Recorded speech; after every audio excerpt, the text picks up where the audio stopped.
एक चिड़िया थी, उसका नाम चुनचुनी था। एक दिन की बात है कि चुनचुनी चिड़िया गाय के पास बैठी थी। वो दाने चुग चुग कर खा रही थी। अचानक गाय ने गोबर कर दिया और चिड़िया उस गोबर में दब गई और वो उड़ ना सकी। और दूसरी तरफ से एक कुत्ता आया। चिड़िया ने उससे कहा कि भाई कुत्ते, मुझे निकाल। कुत्ते ने कहा कि अगर मैं तुम्हें निकालूंगा तो मैं तुझे खा लूँगा। चिड़िया ने कहा हाँ, खा लेना।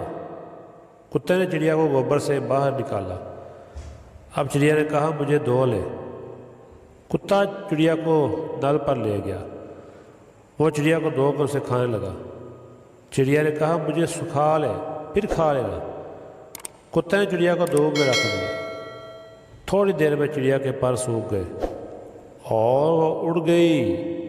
कुत्ता मुंह देखता रह गया।